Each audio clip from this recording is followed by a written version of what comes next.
Bonjour, je vais vous parler de la pensée d'Héraclite d'Éphèse, un des principaux philosophes grecs dits présocratiques. Tout dans le monde est soumis à une loi naturelle, appelée la loi de la nécessité. Héraclite a affirmé, tout arrive par nécessité, ce qui signifie que tout dans le monde suit des lois universelles qui sont nécessaires et inévitables. Cette idée est similaire à la notion de loi naturelle développée par d'autres philosophes comme Platon et Aristote. La vie est un voyage perpétuel, où l'on est toujours en train de changer et de se transformer. Héraclite a affirmé, on ne se baigne jamais deux fois dans le même fleuve, soulignant que tout est en constante évolution et en changement. Cette idée est similaire à celle de la doctrine bouddhiste de l'impermanence, qui affirme que tout est impermanent et changeant. Le temps est un flux éternel et continu. Héraclite a affirmé. Le temps est un enfant qui joue aux billes, c'est une royauté, il joue aux billes, et c'est la royauté. Cette idée est similaire à la notion de temps cyclique développée par les philosophes indiens, qui considèrent le temps comme un cycle éternel de création, de destruction et de régénération. Les sophistes sont des imposteurs qui trompent les gens en utilisant des arguments fallacieux. Héraclite a critiqué les sophistes pour leur utilisation de la rhétorique pour tromper les gens. Cette idée est similaire à la critique de la sophistique par Socrate dans les dialogues de Platon. Les dieux étaient simplement des créatures imaginaires et que la divinité réelle était en réalité le logo universel. Héraclite a affirmé, les hommes se trompent en ce qu'ils estiment divin ce qui a l'apparence de la mort, de la ruine et de la corruption. Cette idée est similaire à la critique de l'anthropomorphisme religieux par d'autres philosophes grecs, tels que les éléates et les atomistes. L'équilibre et l'harmonie sont importants dans le monde. Héraclite a affirmé, l'harmonie invisible est meilleure que l'harmonie visible. Cette idée est similaire à la notion de balance et d'harmonie développée par d'autres philosophes grecs, tels que Pythagore. Tout est en équilibre et en harmonie, même si cela n'est pas toujours apparent.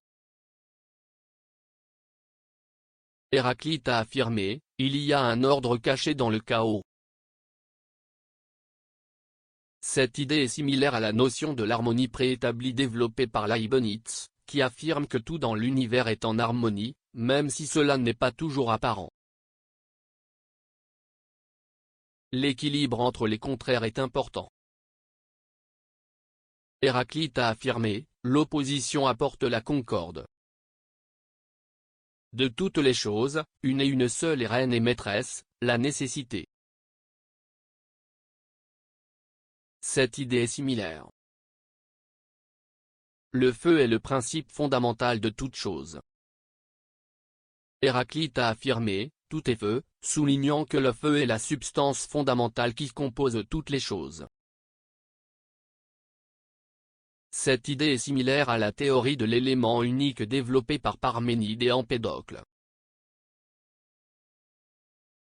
Les êtres humains sont la mesure de toute chose. Héraclite a affirmé, l'homme est la mesure de toute chose, soulignant que les êtres humains sont le point de référence pour comprendre et évaluer le monde. Cette idée est similaire à la théorie de la connaissance de Protagoras, qui affirme que la perception humaine est la seule source de vérité. La nature a une intelligence et une intention. Héraclite a affirmé, la nature aime à se cacher, soulignant que la nature a une intention et une intelligence cachée qui guident son fonctionnement. Cette idée est similaire à la notion de providence divine développée par les philosophes médiévaux. La guerre est le père de toute chose. Héraclite a affirmé, la guerre est le père de toute chose. soulignant que le conflit est un élément essentiel de l'existence et que la lutte entre les contraires est ce qui crée l'harmonie et l'équilibre dans le monde. Cette idée est similaire à la notion de la dialectique hegelienne, qui affirme que l'opposition des contraires est ce qui crée le mouvement de l'histoire. Le changement est la seule constante dans l'univers. Héraclite a affirmé, tout coule, rien ne demeure, soulignant que tout dans l'univers est en constante évolution et en changement perpétuel. Cette idée est similaire à la doctrine bouddhiste de l'impermanence et à la théorie de l'évolution de Darwin. Le savoir est une quête perpétuelle et inachevée. Héraclite a affirmé, le savoir croît quand on le partage, soulignant que le savoir est une quête perpétuelle et qu'il est amélioré par le partage et la discussion. Cette idée est similaire à la méthode socratique de questionnement et de dialogue, qui vise à atteindre la vérité en remettant en question les croyances préconçues. L'importance de l'unité dans la diversité. Héraclite a affirmé, l'unité se crée par la tension entre les contraires, soulignant que l'harmonie et l'équilibre dans le monde sont atteints par la tension entre les contraires. Cette idée est similaire à la notion de la dialectique hegelienne,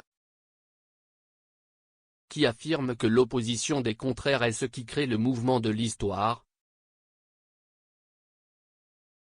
ainsi qu'à la pensée de Spinoza, qui souligne l'importance de l'unité dans la diversité pour atteindre la béatitude.